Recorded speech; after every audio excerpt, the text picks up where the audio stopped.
bien, on se retrouve ici dans une toute nouvelle vidéo YouTube et aujourd'hui je me trouve dans ma salle de sport Fitness Park à Nanterre. Oui, j'ai la tête dans le cul. Et aujourd'hui je vais te filmer en fait ma séance haut du corps et on va commencer tout d'abord avec l'échauffement, avec de la mobilité etc. Je vais utiliser une corde, un élastique genre pour me étirer, échauffer etc. Faire des petites reps pour booster mon corps. Là on voit mieux. On commence par l'échauffement. Pour le premier exo, il te faudra un élastique. Tu peux choisir ton amplitude par rapport à ta souplesse, niveau de mobilité que tu as, etc. Donc exécute le mouvement très lentement. Ton corps, il doit être gainé, donc il faut contracter les abdos, les fesses et les cuisses et les bras, tout ce que tu as. C'est vraiment très important, négligez surtout pas le fait de gainer votre corps quand vous effectuez des mouvements de musculation ou des mouvements de mobilité surtout.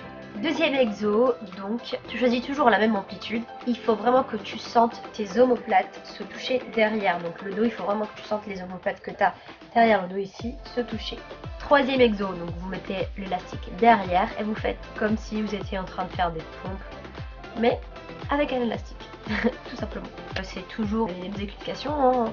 Restez gainé, faire le mouvement complet, tendre les bras jusqu'au bout. Ne faites pas un mouvement à moitié ou vous faites ça sert à rien. Là on est en train de faire de la mobilité, vous tendez jusqu'au bout et vous revenez jusqu'à derrière. Ensuite moi je finis par des petits cercles. Si j'ai encore besoin de me tirer, je fais des petits étirements genre statiques, etc.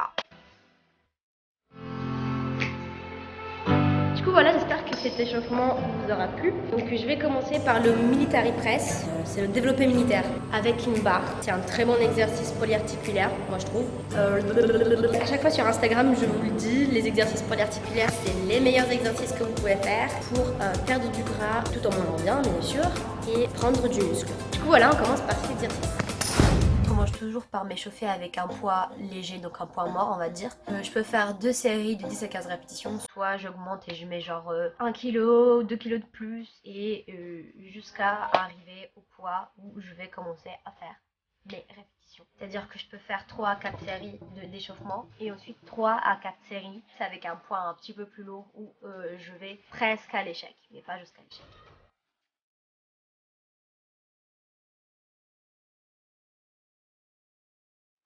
Donc pour le mouvement, il faut effectuer la descente très doucement et la montée vite. Si c'est trop lourd et que vous n'arrivez pas à bien contrôler la montée et la descente, c'est que vous devez diminuer le poids. Et si vous le faites trop vite, ça veut dire que c'est trop léger pour vous en fait. Donc augmentez. Toujours gainez votre corps, gainez vos abdos, gainez vos fesses. Vraiment, ces exercices-là sont super importants car c'est des exercices polyarticulaires, comme je vous ai dit. Donc plus vous gainez tout votre corps en fait. Si vous avez des questions, n'hésitez pas à me les dire. Au fur et à mesure de la vidéo, vous me le dites et moi j'essaierai de répondre au fur et à mesure. Et oui, n'oubliez pas de boire à chaque fois. Quand vous finissez une série, buvez tout le temps, tout le temps, tout le temps, tout le temps.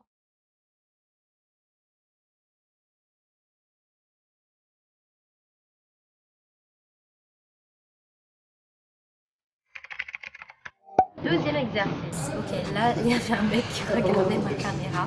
Du coup j'avais une perche hyper longue et tout, genre il a commencé à en parler, après il m'a dit ouais bien et tout. Moi j'étais en mode laisse-moi faire mon exercice s'il te plaît, je suis en train de m'entraîner, me parle pas.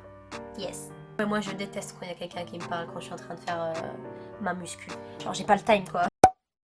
Donc cet exercice, c'est un exercice pour le dos. Je commence toujours par mettre pas trop lourd. Le mouvement doit être contrôlé. Et same thing que le truc où on devait tirer comme ça pour l'échauffement. Les omoplates doivent se coller, doivent se rencontrer. Mouvement très lent pour le relâchement et rapide quand tu tires en fait. Maman!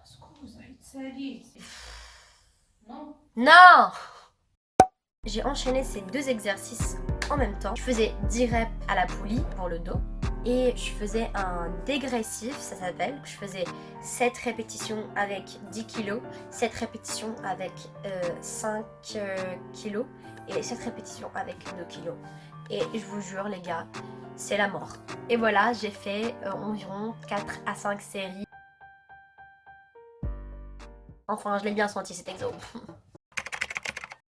Troisième exo, du coup j'ai fait un tirage cette fois-ci horizontale, c'est pour le dos, toujours. Et en gros, c'est le même mouvement que le tirage vertical, tu vois. Et tu dois sentir la même chose, donc les omoplates qui se touchent. Si tu n'arrives pas à toucher les omoplates, soit tu as mis trop lourd, soit il faut vraiment que tu essayes de le faire sans poids. Un conseil que je peux vous donner si vous êtes débutant en musculation, etc., c'est que vraiment, il faut que vous essayiez de faire les mouvements super proprement, même si vous ne mettez pas super lourd. Mettez une charge qui peut être très facilement exécutée. Et ensuite, quand vous avez un mouvement super clean, super propre, etc., vous pouvez augmenter dans les charges. Je préfère faire un mouvement clean, propre, contrôlé, que mettre lourd et bourriner et me faire mal.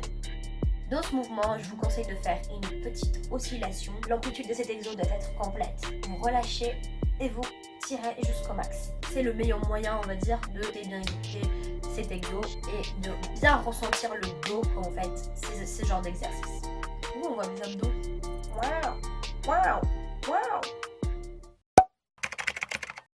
Quatrième exercice, c'est pour les triceps. J'ai pris pour m'échauffer un disque de 5 kg. Je me suis mis sur un banc, le dos qui ne doit pas se décoller, les pieds sur le banc. Tu colles tout simplement les bras aux oreilles et tu fais ce mouvement là. C'est très dur, faut pas se blesser avec cet exo là, donc mettez pas trop lourd. J'ai fait donc 10 reps comme ça et ensuite je laissais genre 10 secondes comme ça et ensuite j'enchaînais avec des mouvements comme ça avec les bras tendus. Je vous jure que ça tue les bras, vous sentez plus vos bras, vous sentez plus vos triceps.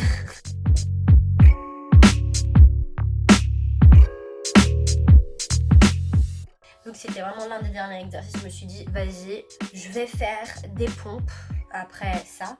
Du coup j'ai fait des pompes pour les triceps toujours. Du coup je me mettais en V avec les fesses en l'air et tu fais des pompes en touchant la tête sur le sol. Et voilà, je faisais 10 reps tout simplement.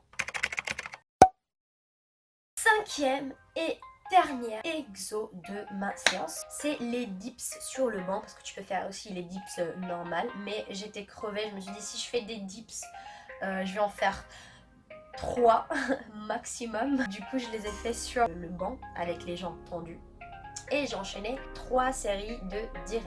Et sinon voilà, mes explications sont terminées, je vous laisse à la suite de la vidéo. J'ai peur de faire tomber mon téléphone parce que cette perche elle est dégueulasse.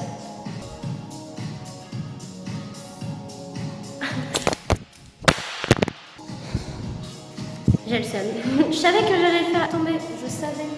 Enfin bref, du coup voilà, ça c'était mon entraînement de aujourd'hui. Je fais pas tout le temps ça, j'essaie de changer à chaque fois. Des fois je fais des séances plutôt poids du corps et c'était un rep, c'est-à-dire que je vais faire plutôt des tractions lestées, des dips lestés, du soulevé de terre, etc. Des fois je fais plutôt des séances un petit peu plus muscu, c'est-à-dire que je vais faire les bras, les triceps. Bon, j'ai pas beaucoup de biceps. Aujourd'hui j'ai bossé du coup bien le dos parce que en ce moment j'ai mal au dos. Le meilleur moyen... Ferme ta gueule putain. Le meilleur moyen de guérir une douleur ou alléger la douleur, même l'enlever directement, genre la faire disparaître, c'est de renforcer la partie où tu as mal. Par exemple si tu as mal au poignet, il faut les renforcer et les soigner avec de la glace, un truc de enfin genre. T'as compris? Par exemple, quand on dit qu'on a une tendinite ou des trucs comme ça, pour moi, le meilleur moyen, c'est de le renforcer et pas de juste se reposer et rien foutre pendant je sais pas combien de temps. Parce qu'une tendinite, c'est l'inflammation du tendon liée à, par exemple, un muscle qui est sous-développé ou une partie du corps qui est sous-développée. Et du coup, voilà, là, j'essaye de reprendre la muscu petit à petit, d'avoir un bon rythme, d'essayer de guérir plutôt mes séquelles que j'ai dans mon corps. Cette période-là, ça va être guérison, donc mobilité. J'ai envie de construire du muscle, donc pour construire du muscle, il faut pousser à la salle. C'est pas en faisant du cardio que je vais que je vais construire du muscle. Donc, you know, on m'a conseillé, parce que je suis pas coach sportif, mais on m'a conseillé de voir un programme pendant 1 ou 2 mois et après de changer. Donc si vous avez des questions sur la musculation, sur le fitness, moi je peux y répondre, mais je peux vous conseiller aussi des coachs sportifs, des gens que je connais qui pourront vous aider à arriver à l'objectif que vous voulez, que vous souhaitez. Et donc voilà, j'espère que cette séance vous aura plu. N'hésitez pas à mettre un pouce bleu en bas de la vidéo, à commenter, à partager. Et si t'es pas encore abonné, t'attends quoi? Sur ce, je vous fais de gros bisous et on se voit à la prochaine vidéo. Ciao!